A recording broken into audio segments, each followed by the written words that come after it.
This is Think Out Loud on OPB. I'm Jeff Norcross. With the 250th anniversary of the founding of our nation happening next month, Think Out Loud is hosting a series of conversations about what it means to be an American.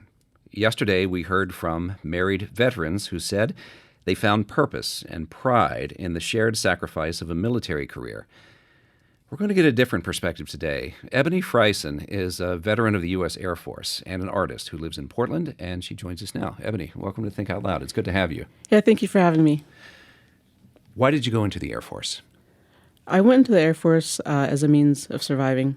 My family migrated here in the 60s. From where? From Texas. Okay. My grandparents were sharecroppers. My great-grandparents were born during Reconstruction, and my great-grandparents were born enslaved. And so my grandfather was a sharecropper. And so he moved to Oregon following his siblings, and they worked in Zidell shipyards and built ships for the war. And so I went into the military because no one in my family had graduated from college. I didn't know what that was, and it wasn't a conversation. So I went to the Air Force because it was the only option. Really? Did anybody else in your family go into the military too? Prior to me, yes. What did they tell you about what you would expect when you got there? We didn't have that conversation. Why do you think that is? You know, we as a family and a community sometimes don't talk about the things that are hard. We hope for the best, and we keep secrets, right? So it wasn't talked about. I remember going to the recruiter with my aunt, and one of the questions that she asked was, what happens if you're in the military and they find out that you're gay? And I was like, why is she asking this question? And I thought it was the oddest thing. And the recruiter said, well, they'll kick you out. And I just remember thinking, like, wow, that's really odd. Like, that's a really odd thing. This is in a time of don't ask, don't tell. Correct. Don't ask, don't tell. Yeah. So yeah, we just, my family didn't talk about it. We survived. Why did you choose the Air Force and not another branch? Initially, it was going to be the Army, but I knew some folks that had been in the Army and in the Air Force, and they recommended the Air Force. And I think that that was based on their experience, right? They were white women. Both of them were pilots, one Air Force, one in the Army. And it was sort of explained to me that the Air Force was better, right? And I don't really know what that better means, except for now I understand that Air Force is really based on education and testing, whereas the Army is based on you working hard and being a good soldier.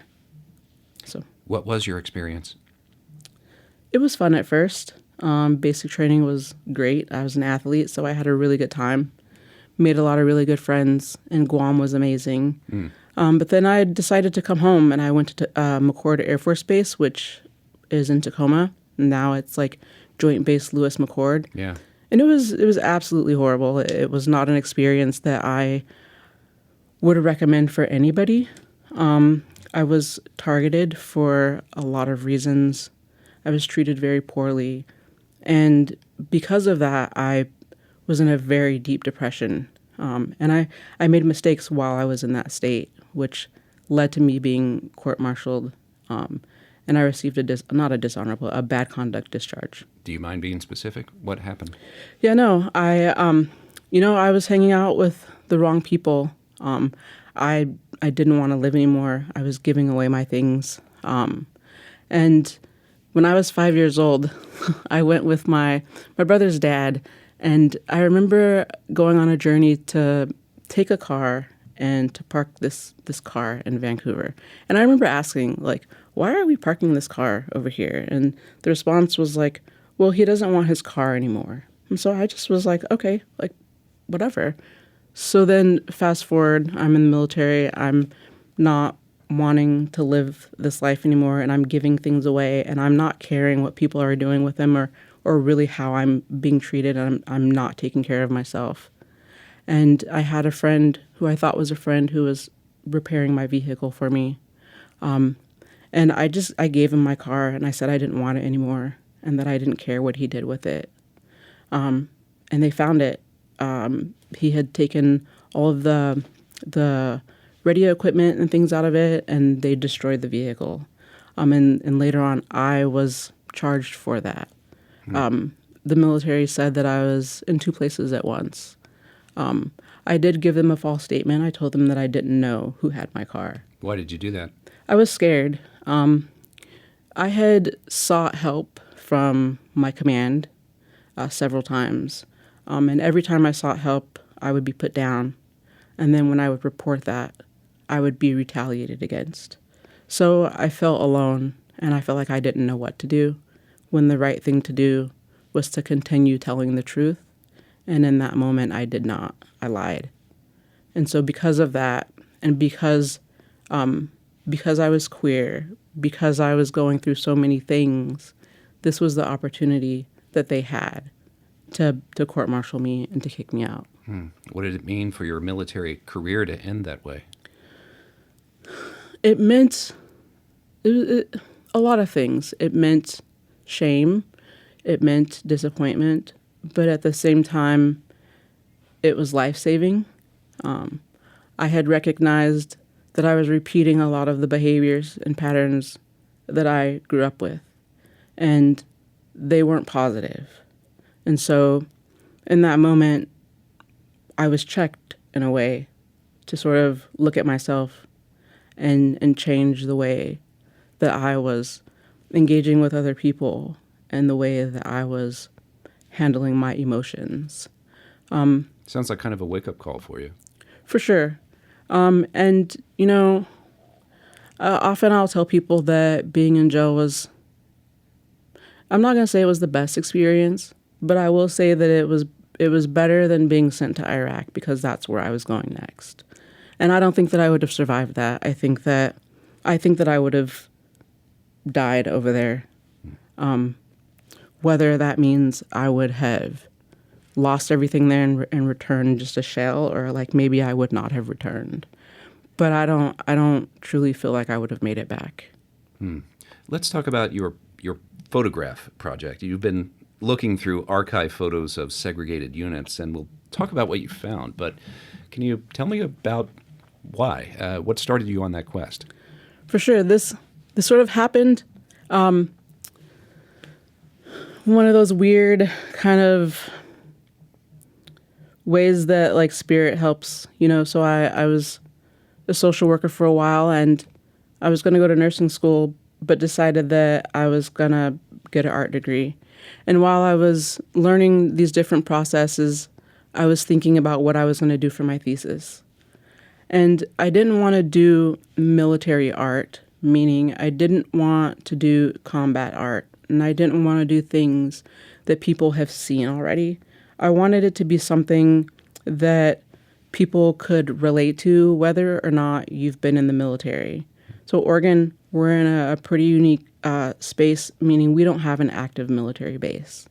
So a lot of times people have a different response to that here. Some of the images, well, let me rewind. I woke up one morning and I was having a conversation with my mentor, Michelle Ross, who was a tremendous mentor at PNCA. And I was explaining to her, like, I don't want to do military art, but why haven't I seen any images of the segregated units in any of the research or readings I've done? And she suggested that I look on eBay. And I had been looking on eBay, but I hadn't found anything. And she was very insistent. She's like, go home today, look on eBay. I go home, I type in on eBay, and the first thing that pops up was this archive of negatives dating it said 1944 to 45. World War II. World War II, segregated units during the European tour. They were expensive. However, I worked it out and made payments, got them, and as I was digging through, I started to see images that brought up memories for me, memories of my time, images that reminded me of photos that I also have, expressions, facial expressions that I have also expressed in photographs. And so then I started thinking about my time in the military. And I started thinking about this fight for freedom and the struggle to survive and what that means and what that meant for me. And so as I go on, I start to realize there are no combat photos in this archive. This archive is full of men and women building infrastructure, building camaraderie, building friendships and families, and just really enjoying themselves in another country where they're allowed to be themselves. There was a particular photographer that jumped out at you in the archive. Can you tell me about Newton Carroll and what his photographs reveal? Yeah, Newton Carroll, beautiful photographer. His photographs reveal love and sacrifice. And when you're in the military, you are with strangers and they become your brothers and your sisters. And every time I look at these images, I'm reminded, yeah, it's World War II. These men are fighting segregation, but they're free right now in this image. They're frozen in time, dancing with white women in Europe, right? They're frozen in time, like sailing on boats in the sea in Italy. And you know that they're going to come home and not be able to dance with white women? Correct. I mean, Medgar Evers, right, I believe he was a Marine, and he was killed in his driveway by a military police officer. So it's like, I think a lot of times when I think about the military, for some people it's not a choice. For them, it was not a choice. Just like you. Correct. However, I could have had other choices. They didn't have other choices. Just like my grandfather did not have another choice to be a sharecropper. Just like the enslaved really didn't have a choice. They were forced into something, right? Yet they survived, right? They did what they had to do to survive. These men were selected, to fight the war, and they did that. What did you do with these photos? I'm currently working on the archive right now. I've used some of the prints for my thesis. There are some prints currently on view for the Oregon Artists Biennial at Oregon Contemporary and also at Ori Gallery on Mississippi. And I was invited to apply for the Creative Heights grant. So if I get that, I have an amazing project I've put together a really amazing team, and we are going to make some artist books, prints, and the biggest thing of all that I've never done that I'm really excited about is creating a film, like a time-based film that includes video and poetry and a lot of these images. But right now, I've been putting them all on my website so that if folks want to see them, they can go to my website and take a look. If you're just tuning in, we're continuing our conversation about what it means to be an American, and we're talking with Ebony Frison, an artist and Air Force veteran who lives in Portland. So let's get to the question of the moment. You've given us wonderful background about your history, your time in the military, and what it meant for you, and what you felt when you saw these photos. What does it mean to you to be an American right now? Wow. I have a lot of privileges that my ancestors didn't have. Yet it's still a struggle. So I think being American, for me, being a Black American, means to sometimes be unconsciously targeted. It means that you have to love yourself because when you're out by yourself, people may not see you and respect you. People see a color. And I know that some people may disagree with that, but I'm definitely speaking from experience. And so for me, that's what it means. But it also means that I can make choices about the people that I am around. I can travel freely. I can travel to other countries. So I do have freedoms that my ancestors were not allowed to have. And I do experience like unconscious biases like on a regular basis, which I think that most people will say that they're not, that they don't have those, but I think everybody does. What about patriotism? What does that word mean to you?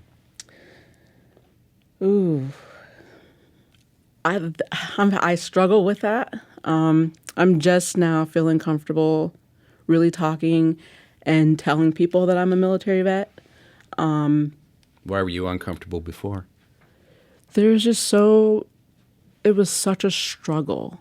And my squadron did a really, really good job at beating me down and making me feel shameful, that it was something that I wanted to ignore and I wanted to go away.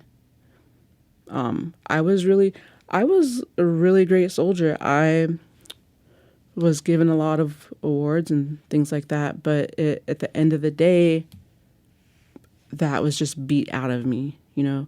And so it's just one of those things that I've just stayed away from. The recruitment for the U.S. military is vast. It happens a lot. You see it everywhere, For sure. Especially with the U.S. Air Force. I mean, the flyovers at the Super Bowl. Yeah. You know, whenever you see efforts to bring people into the military, what do you feel? You know, I've recently had some friends that will send their kids to me to have a conversation. And I always, it's not for everybody, but it can be for someone, right? And if you test well and you want to go into a profession that is not like a traditional college profession, if you want to fly airplanes, you should probably go to the military, right? Like, but if you want to be a doctor, you can go to med school and you can get that paid for. You do not need to go to the military to become a doctor, you know? So I think it truly depends on what the person wants to do with their life and why they're going. If it's someone that thinks that they don't have any options, I will list all of the options for you and tell you just to keep the military in your back pocket. And even then, if you do want to go, get a college degree first and then go, because then you're an officer, you know? So I'm not completely against it because obviously we need it, right? But at the same time, I don't think that it needs to be the thing that people do to survive. There's other options. How has being exposed to these archived images of troops overseas during World War II changed your approach to these very big questions about what it is to be an American and what patriotism means? I mean, how did those images speak to you and change your perspective? For sure. You know, on top of my experience, if it were a segregated experience, I can't imagine how much more traumatic that would have been for me. So when I think about the men and women in these images, and I think about what they had to do on a daily basis, it sort of freed up space for me to think about my own situation, right? And to consider I had choices and they didn't. And to learn from that. So I think that just knowing that the people before me did not have a choice in the world, and that even when I thought I didn't have a choice, I did, like that's enough for me to sort of play it back and to give myself grace and to allow myself to heal from that process or that situation. Well, I'm sure a lot of people want to see these images now. Where can we see them online? They're on my website. Which is? ebonyfrison.com. Ebony, thank you so much for this conversation. I loved it. Thank you. Ebony Frison is a Portlander, an artist, and a veteran of the U.S. Air Force. Tomorrow on Think Out Loud, Lewis and Clark, are thought to be some of the first people to explore the western United States, but one writer followed the trail of an indigenous explorer who reached the Pacific nearly a century before. We'll learn more about who this explorer was and the trail he took. If you don't want to miss any of our shows, you can listen wherever you get your podcasts. The nightly rebroadcast is at 8 p.m. Thank you for tuning in to Think Out Loud on OPB and KLCC. I'm Jeff Norcross. Jen Chavez is in the host chair tomorrow. Thanks for listening, and have a great day.